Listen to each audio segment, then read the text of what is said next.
अस्सलामुअलैकुम दोस्तों, मैं हूं राव कमर रिजवान और आप देख रहे हैं मेरा यूट्यूब चैनल। कम उम्री में ही भाई अयान की तायाजाद हिना से मंगनी कर दी गई थी। हिना लोग अक्सर हमारे घर आते थे। कुछ दिनों से महसूस कर रही थी कि वो हमसे खींची खींची रहती है, ख़ास तौर पर अयान भैया से। मैं सोचने लगी क्या खबर कि वो उनको जीवन साथी की हैसियत से पसंद न कर रही हो और बुजुर्गों की वजह से मजबूर हो। जी चाहता उससे पूछूं कि तुमको मेरे भाई से शादी पर एतराज़ तो नहीं, ताहम जब वो सामने आती तो मेरी हिम्मत न पड़ती। वक्त यूं ही गुजरता रहा और वो दिन भी आ पहुंचा जब बाकायदा उनकी मंगनी का ऐलान कर दिया गया। भैया भी चाहते थे कि मंगनी से पहले हिना की मर्जी पूछ लें, लेकिन बड़ों ने उसका मौका ही ना दिया और दिल की दिल में ही रह गई। मंगनी के 2 माह बाद वाले साहब की तबीयत खराब हो गई। उनको अस्पताल में दाखिल कर दिया गया। हिना और उसके घर वाले भी अयादत को आए। हमको परेशान देख वो भी परेशान हो गई। मुझको एहसास हुआ कि वो हमसे उनसियत रखती है, कि हमारी परेशानी पर परेशान हो गई है। वाले साहब अस्पताल से घर आ गए। भाई अयान ताया जी के घर कम कम जाते थे, ये सोच कर के कहीं हिना ये न समझे कि मुझे देखने रोज रोज आ जाता है। वो चाहते थे कि हिना और उनके रिश्ते के बीच कोई हल्कापन ना हो। हमारे खालाजाद भाई इसरार अयान के हम उम्र थे। अयान भाई से उनकी बड़ी दोस्ती थी। एक रोज़ हिना हमारे घर आई हुई थी। इसरार ने उससे मजाक किया। वो एक संजीदा मिजाज लड़की थी। उसे इसरार भाई का मजाक अच्छा ना लगा। उसने नहायत सर्द मोहरी से उनको जवाब दिया, जिस पर इसरार को अपनी बेइज्जती महसूस हुई। वो इंतकामी तबीयत के थे। उन्होंने दिल में कदूरत रख ली। कभी अम्मी से उसकी बुराइयां गिनवाते तो कभी मुझसे कहते कि इस लड़की में क्या गुण है। मेरी मानो तो वालिद से कहो कि इस रिश्ते पर नज़रसानी कर लें। ख़ानदान में एक से एक अच्छी लड़कियां मौजूद हैं। यही बात उसने 2-4 बार अयान भाई से भी कही, लेकिन हमने उनकी बातों पर तवज्जो ना दी। हम नहीं जानते थे कि हिना की ज़रा सी बात का उन्होंने इतना असर लिया है कि अपने दिल में गम पाल लिया है। एक रोज़ हिना आई तो अयान भाई अपने कमरे में कोई मजमून लिख रहे थे। ये मजमून उनको अपने दफ्तर की किसी तकरीब में पढ़ना था। उसने पूछ लिया, अयान तुम क्या लिख रहे हो? भाई ने बताया कि मजमून लिख रहा हूँ। कहने लगी, कैसा लिखा है, मैं भी तो देखूं। भाई ने पर्चा मेज पर रख दिया और कहा कि लो देख लो। ये कहकर वो वाशरूम चले गए और हिना वहां खड़ी खड़ी मजमून पढ़ने लगी। तभी उसकी अम्मी ने आवाज दी। इसरार करीब ही टीवी लाउंज में बैठा चाय पी रहा था। उसने उनकी सारी गुफ्तगू सुन ली थी। वो मजमून वहां छोड़कर चली गई। भाई वाशरूम से निकले तो ताई से मिलने चले आए और देर तक वहां बैठे बातें करते रहे। मौका देकर इसरार ने भाई के कमरे से मजमून उठा लिया और उसकी जगह अपनी तरफ से कोई मजमून लिखकर वहां रख दिया। इतने में हिना कमरे में गई, मजमून उठाकर पर्स में रखा और अयान भाई से कहा कि मैं इसे घर पर पढ़कर आपको शाम में वापस कर दूंगी। वो बोले, ले जाओ। शाम को हिना ने मजमून वापस ना किया। अगले रोज अयान भाई खुद ताया के घर पहुंचे ताकि मजमून ले आए। एक रोज बाद उन्होंने उस तहरीर को तकरीब में पढ़ना था और अभी उसकी नोक पलक भी दुरुस्त करना थी। वो बड़े एतमाद से गए थे, क्योंकि हर लिखने वाले को यही यकीन होता है कि उसका लिखा हुआ बहुत पसंद किया जाएगा। ताहम वो इस सोच में भी थे कि क्या खबर मेरी तहरीर मेरी मंगेतर को अच्छी लगी कि नहीं। जो ही उनका हिना से सामना हुआ वो बुझकर रह गए, क्योंकि हिना के तेवर बदले हुए थे। उसने कुछ कहे सुने बगैर ही मजमून के पुर्जे करके अयान भैया के मुंह पर दे मारे और कहा, अयान आज तुम्हारा असल रूप मेरे सामने आ गया है। तुमने इतनी बेहुदा बातें मुझे लिखी कि मैं सोच भी नहीं सकती थी। तुम्हारी सोच इतनी घटिया भी हो सकती है। आज के बाद तुम मुझको अपनी सूरत मत दिखाना। भैया के दिल से ठंडी आह निकल गई। क्या सोचकर वो अपनी मंगेतर के घर गए थे और आगे से क्या हो गया है। हिना सामने से चली गई तो उन्होंने कागज के टुकड़ों को समेटा और घर आ गए। घर आकर बड़ी मेहनत से कागज को जोड़ा तो ये देखकर दंग रह गए कि ये तहरीर उनकी ना थी, बल्कि किसी और की लिखी हुई थी और उसमें ऐसी बेहुदा बातें लिखी हुई थीं कि वो मर्द होकर शर्म से पानी पानी हो गए। वो समझ गए कि ये किसका कारनामा है। ये इसरार की हरकत थी, जो काफी दिनों से हिना से खार खाए हुए था और इंतकाम की सोच रहा था।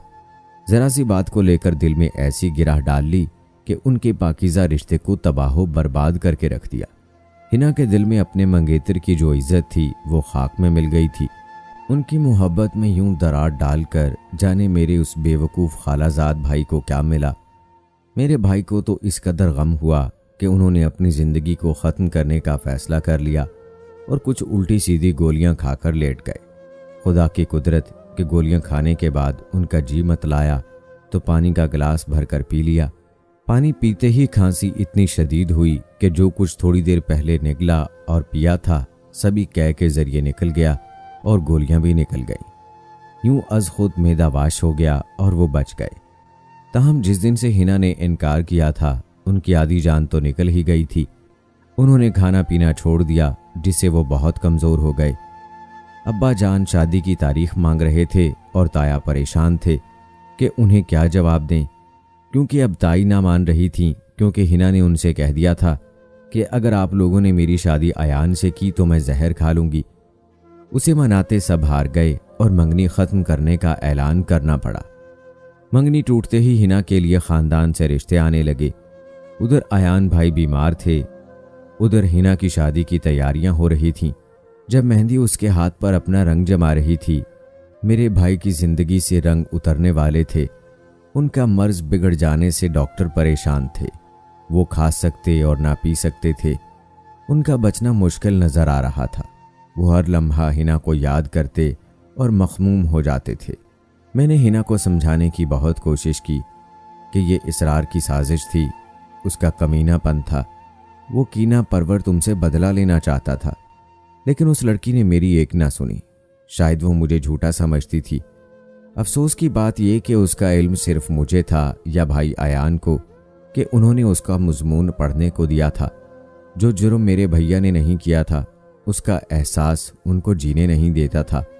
वो कड़ा वक्त तो गुजर गया, लेकिन एक तूफान की मानिंद अपने निशान छोड़ गया।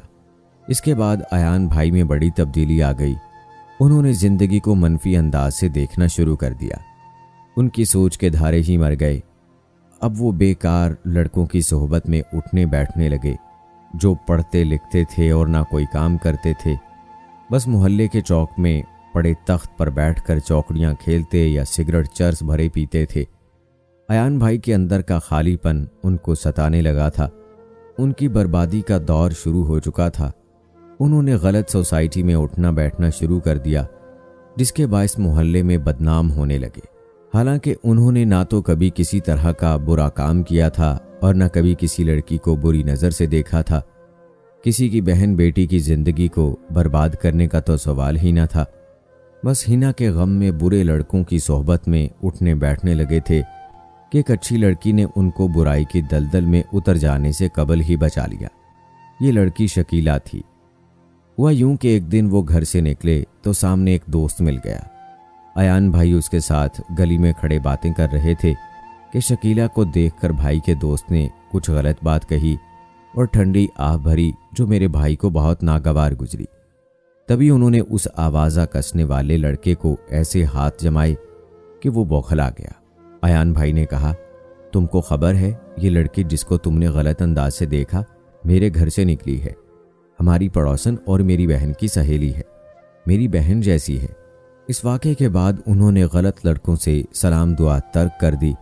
उनमें उठना बैठना सलाम दुआ सब छोड़ दिया, ये सोच के कि अगर आज ये मेरे घर से निकली हुई इस लड़के को बुरा आवाज़ा लगा सकते हैं तो कल मेरी बहन को भी कुछ कह सकते हैं। यूं उन्होंने सारे बुरे दोस्त छोड़ दिए। शकीला अगले दिन हमारे घर आई और भाई से मुखातिब हुई। अयान भाई, आपका बहुत शुक्रिया। उस पर भाई ने जवाब दिया, शकीला बहन, मैंने तहे दिल से तुमको अपनी बहन मान लिया। उस दिन के बाद वो उस लड़की का बहुत ख्याल रखने लगे। वो भी उनको कसम देती थी कि भैया ये आवारागर्दी वाले दोस्त और सिगरेट पीना छोड़ दो। भाई ने उसके कहने पर सिगरेट, बिला वजह घर से बाहर रहना और देर से घर आना छोड़ दिया और पहले जैसे अच्छे इंसान बनने लगे। अब वो दोबारा एक अच्छा इंसान बनने की कोशिश कर रहे थे। एक रोज़ वो देर से घर आए तो वाले साहब ने जूता उठा लिया और बगैर वजह पूछे कि क्यों देर से आए हो, जूता खींच मारा। हालांकि उस रोज़ भाई अयान अपने बीमार दोस्त को देखने अस्पताल गए थे। वहाँ उसको किसी की मौजूदगी दरकार थी। ये उसके पास रुक गए। यहाँ तक कि उसके घर वालों में से कोई आया तब वो घर लौटे थे। वालिद साहब के इस रवैये पर आयान को इस कदर गुस्सा आया कि अगले रोज़ वालिदा की अलमारी में से रुपए निकाल लिए जो घर की मुरम्मत के लिए उन्होंने रखे थे।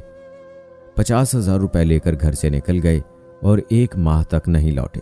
काफ़ी रकम होने के बावजूद उन्होंने उसको खर्च ना किया। ये वो वक्त था जब 50,000 रुपए की बड़ी कीमत थी। फाके, कांटे, जूस और सादा पानी पर गुजारा करते रहे। जब रिश्तेदारों को पता चला कि अयान के पास रकम है तो वो उनको ढूंढने लगे। बिलाखिर एक रिश्तेदार ने उन्हें ढूंढ लिया। उसने औरों को बताया। अब जिस घर जाते वो बहुत खातर मदारत करते और भुना हुआ गोश्त, पराठे खिलाते। सबसे बढ़कर बड़े मामू और ममानी थे, क्योंकि मेरी वालिदा का मकान जो उन्होंने अयान भाई के नाम लिख दिया था और उस मकान की काफ़ी कीमत थी। जब खाला को पता चला तो वो और खालू अयान को अपने घर ले गए और अम्मी को इत्तला दी। तब मेरी अम्मी और शकीला खाला के घर अयान भाई को लेने गए। शकीला ने भाई को कसम दी कि अगर भाई हो और मुझे बहन कहते हो तो घर चलो और रकम भी माँ के हवाले कर दो। वालदैन से रूठे हो, मुझसे तो नहीं। भाई ने रकम तो खर्च ना की थी, इस नियत से कि वालिदा को लौटानी है। सिर्फ वालिद साहब के मारने की वजह से उन्होंने ऐसा किया था। खैर वो घर आ गए, हम सब खुश हो गए। शकीला के साथ उसकी भतीजी फरहाना भी आई हुई थी। वो शकीला ही की हम उम्र थी। कुछ रिश्तेदार ख़ुसूसन मामू भाई से मकान और रकम हथियाना चाहते थे, लिहाजा भाई के साथ इस बार छोटे मामू ने हाथ किया। वो इसरार से मिले हुए थे। उन्होंने भाई अयान को एक लिफाफा दिया, कहा कि यह खर्च शकीला की अम्मी का है, उनको दे दो। गलती से डाकिया इधर डाल गया है। भाई ने सच जाना और लिफाफा फरहाना को दे दिया, क्योंकि वो सामने खड़ी थी। कहा कि यह शकीला की अम्मी को दे देना। उसने लिफाफा शकीला को दिया। उसने लिफाफा खोलकर देखा। तहरीर पर एक नज़र डालते ही उसका रंग सुर्ख हो गया और वो खूनी शेरनी की तरह भाई अयान को घूरने लगी। उसके तेवर देखकर भाई के होश उड़ गए और दिमाग में खौफ की घंटियां बजने लगी, क्योंकि एक बार पहले भी इसी तरह डसे जा चुके थे। समझ गए इस बार छोटे मामू ने चक्कर दे दिया है। शकीला ने उसी वक्त खत फाड़ दिया, जाने उसमें क्या बेहुदा बातें लिखी हुई थी। वो रोती हुई हमारे घर से चली गई। भाई तो समझ रहे थे कि अभी उनके मुंह पर तमाचा मार देगी। इसके बाद मैंने शकीला को मनाने की काफ़ी कोशिश की, मगर वो ना मानी। बोली अब मेरा एतबार अयान पर से उठ गया है। उसने मेरी भतीजे को ऐसा गलत किस्म का ख़त लिखा और बहाने से हमको दिया कि चंद सतरें पढ़कर ही मैं बर्दाश्त ना कर सकी। भला ऐसी गंदी बातें पढ़कर कौन बर्दाश्त कर सकता है। अब ना वो मेरा भाई रहा और ना मैं उसकी बहन। शकीला ने मेरी दोस्ती तर्क कर दी और हमारे घर आना भी बंद कर दिया। अयान भाई को तो इतना कलक हुआ कि सख्ते में रह गए। पहले खाला के बेटे ने और फिर मामू ने उनका सुकून लूटा। ऐसा तो कोई सोच भी नहीं सकता कि पैसों की लालच में अपने करीबी अजीज ऐसा करेंगे। उनके वार ऐसे थे कि शकीला जैसी बहन को खोया और अपनी मंगेतर को भी। हिना शादी के बाद अपने घर में खुश है, मगर मेरा भाई बेचारा तो बर्बाद हुआ और शकीला भी हमसे नफरत करने लगी। वो मेरे भाई को बदकुमाश समझने लगी। काश मामू 50,000 रुपए मांग लेते तो अयान इनकार ना करता, लेकिन इस तरह तो अयान भैया को बर्बाद ना करते। इस वाक़े के बाद वो इतने दिल बर्दाश्ता हुए कि हमेशा के लिए घर से चले गए और आज तक लौट कर नहीं आए। दोस्तों, किसी पर झूठा बहतान लगाना और इस तरह बदनाम करना बहुत बुरी बात है। इसकी सज़ा अल्लाह दुनिया में ही दे देता है। और ऐसा ही हुआ इसरार के साथ कि जिस लड़की से शादी हुई वो किसी और के साथ भाग गई। उसकी बहन थी, वो भी उनकी इज्जत मट्टी में मिला गई। तो जो किसी की इज्जत को मट्टी में मिलाने की कोशिश करता है, अल्लाह उसी की इज्जत मट्टी में मिला देता है। इसलिए ऐसा कभी नहीं करना चाहिए, और अगर कभी कोई गलती हो जाए तो बैठकर बात कर लेनी चाहिए। दोस्तों, कैसी लगी कहानी कमेंट बॉक्स में ज़रूर बताएं। मिलते हैं अगली वीडियो में, तब तक के लिए अल्लाह हाफिज़।